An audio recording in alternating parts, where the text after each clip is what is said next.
Salve, salve, queridos amigos e pacientes! Estamos aqui hoje para a gravação de mais um vídeo para o nosso canal da playlist Doutor Responde. Hoje nós vamos falar sobre as dúvidas mais frequentes sobre a cirurgia robótica. Solta a vinheta! Antes da gente começar aqui, não esquece de clicar no like, de se inscrever no canal, de clicar no sininho para ativar a notificação.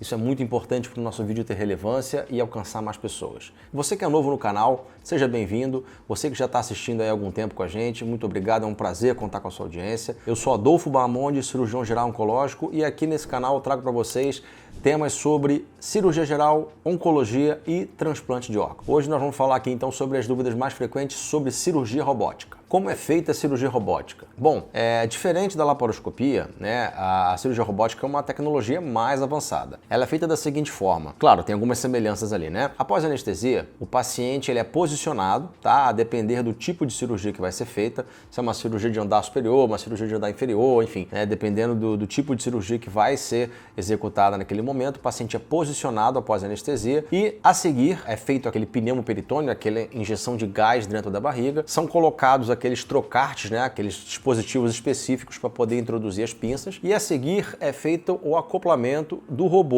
né, de uma plataforma robótica na mesa do paciente, e essas pinças robóticas elas são introduzidas através desses trocartes. O cirurgião ele então fica num console na mesma sala. Através desse console, que é feito com alguns joysticks ali, alguns pedais, né, ele faz o controle da execução dos movimentos das pinças robóticas. É mais ou menos assim que funciona. Diferente da laparoscopia, a câmera do robô ela fornece uma visão tridimensional, né? Então o cirurgião ele consegue ter ali a visão em profundidade, né? Ele consegue entender mais ou menos a distância que os tecidos estão da câmera, assim como consegue minimizar o tremor da mão do cirurgião. E isso permite um movimento mais preciso na hora de dissecar algumas estruturas. A cirurgia robótica ela é similar à laparoscopia em algumas partes, né? Porém, toda a dissecção é feita através das pinças robóticas, que são pinças que têm um movimento bem mais articulado, né? Elas conseguem simular o movimento do punho humano dentro da barriga do paciente, tá ok? Então é uma tecnologia mais avançada. Quando é indicada a cirurgia robótica? A cirurgia robótica, assim como a laparoscopia, ela vem de uma decisão do cirurgião. É óbvio que vão existir situações onde a cirurgia robótica ela é mais confortável de ser executada, mas no geral a decisão ela sempre parte do cirurgião, depende de alguns fatores, como por exemplo a própria presença da plataforma robótica no hospital. Não são todos os hospitais que têm, né, a plataforma do robô que possa ser ofertada para o paciente como modalidade de cirurgia, né? Então é uma cirurgia totalmente dependente de material, mas no geral a cirurgia robótica ela pode ser utilizada para as mesmas cirurgias onde a laparoscopia pode ser executada. A decisão ela vai partir sempre do cirurgião em comum acordo, né, com o paciente. O paciente tem todo o direito de perguntar se o procedimento que ele vai fazer pode ser executado pela via robótica. Uma outra coisa importante, tá? Isso vai muito também da experiência do cirurgião. Algumas cirurgias, tá? Alguns perfis de pacientes se beneficiam do uso do robô, como por exemplo cirurgias pélvicas em pacientes obesos. Esse perfil de paciente, né, como tem a pelve por vezes estreita, né, e a gordura abdominal aumentada, você acaba tendo dificuldade de fazer movimentos com a pinça da laparoscopia, que tem um arco de movimentos mais limitado, então o robô ele facilita bastante a dissecção pélvica nesse perfil de pacientes. Esse é um exemplo que a gente vai dar, tá? Mas a indicação é sempre feita pelo cirurgião assistente. Qual é a anestesia para a cirurgia robótica? Bom, eu fiz um vídeo, vocês podem conferir aí no canal, sobre a cirurgia videolaparoscópica, e é basicamente a mesma anestesia, tá? Anestesia geral, o paciente dorme e ele só acorda após o término da cirurgia. A anestesia geral é muito importante porque a gente precisa de um total relaxamento do paciente para que a cirurgia seja executada. Então o paciente precisa estar entubado, ele precisa estar ali com a anestesista em cima, fazendo o relaxante muscular, acompanhando toda a estabilidade clínica do paciente, né? Alguns casos específicos você pode ter, né, a complementação com outras técnicas anestésicas, como por exemplo o catéter peridural. Se um paciente vai fazer uma cirurgia robótica, tem uma possibilidade de precisar converter a cirurgia para a técnica aberta, né? Então o anestesista ele pode, né, somar essas duas técnicas anestésicas para poder melhorar a analgesia do paciente no pós-operatório. Quais são os riscos da cirurgia robótica? São riscos muito similares aos da cirurgia laparoscópica. Você pode ter hematomas, sangramentos, infecção, depende da cirurgia que você vai fazer, do órgão que você vai estar operando, se é um órgão que é contaminado, como o intestino, por exemplo, né, ou se é um órgão que não é contaminado, um órgão sólido, como o fígado. Isso tudo tem muitas variáveis que você leva em consideração para poder dizer basicamente quais são as possíveis complicações, tá? Mas a cirurgia robótica é mais do que a própria laparoscopia, é uma cirurgia totalmente dependente de material.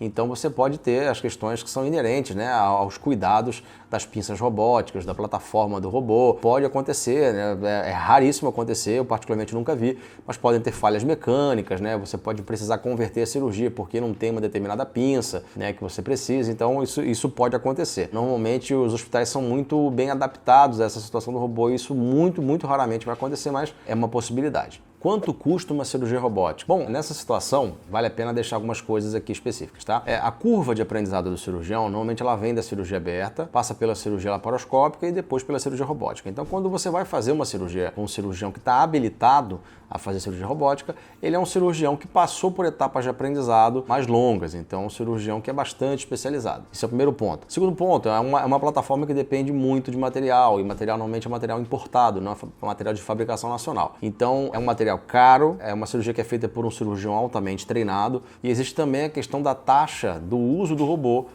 que o hospital cobra para o cirurgião que está operando. Então, assim, é uma cirurgia de fato cara. Eu particularmente não sei informar os valores específicos de uma cirurgia robótica, mas certamente é uma cirurgia mais cara que uma videolaparoscopia e uma cirurgia aberta, com certeza. Bom, quais são as desvantagens da cirurgia robótica? A cirurgia robótica, como eu falei nas outras perguntas, é uma cirurgia que é totalmente dependente de material, né? Então, na ausência de determinados materiais, é uma cirurgia que não pode prosseguir pela via robótica. É uma cirurgia que requer uma curva de treinamento longa do cirurgião, então não são todos os cirurgiões que vão poder ofertar esse tipo de cirurgia para os seus pacientes. Outra coisa importante, é uma cirurgia que é cara, tá? Não é barata, é uma cirurgia que é totalmente dependente da tecnologia, tá? Outra coisa que vale ressaltar, isso é uma coisa também, a laparoscopia ela até tem um pouco mais de mobilidade em relação a isso, mas a plataforma do robô, algumas plataformas mais modernas, né, que foram lançadas recentemente, tem essa possibilidade, mas alguns robôs você não consegue fazer cirurgias que você tem que trabalhar em mais de um lugar na barriga, como por exemplo andar superior, andar inferior. Se nós tivéssemos que fazer uma cirurgia, por exemplo, como uma colectomia total, que você trabalha em todos os quadrantes, né, dependendo do robô que você está operando, você não consegue fazer um posicionamento único, né? Você precisa tirar o robô e reposicionar para poder acoplar no paciente. Isso aumenta o tempo cirúrgico, acaba tendo um pós-operatório um pouquinho mais chato em relação a outras modalidades. Quais as vantagens da cirurgia robótica? Bom, são as mesmas vantagens da laparoscopia, tá? Com algumas coisas a mais. Por exemplo, você tem pinças articuladas, né? Com movimentos, né? Que simulam basicamente o punho humano. Você tem pinças com altíssima tecnologia, né? Com menor potencial de falhas em relação à laparoscopia, por exemplo. Da mesma forma, você vai ter incisões menores, tempo de internação ele tende a ser mais curto, e as cicatrizes são mais discretas, assim como na laparoscopia. O robô consegue, né, minimizar ou até tirar o tremor do cirurgião. O cirurgião opera numa posição mais confortável e fora que o cirurgião também tem a visão tridimensional do campo. Ele consegue ter uma visão da profundidade que a laparoscopia não fornece, né, da mesma forma. Quanto tempo leva uma cirurgia robótica? Vale a pena ressaltar que, por conta dessa questão, né, da anestesia geral, posicionamento, acoplamento do robô, ela é uma cirurgia que tende a demorar um pouco mais que a laparoscopia, tá? Mas assim, não é um tempo tão maior assim. Aí dependendo da prática do serviço, né, da equipe que está trabalhando ali, se tiver um treinamento adequado, esse tempo ele é cada vez menor com o passar do tempo. E não é tão maior que a laparoscopia. Claro, isso também vai variar com a cirurgia que vai ser realizada, a complexidade, o próprio treinamento do cirurgião.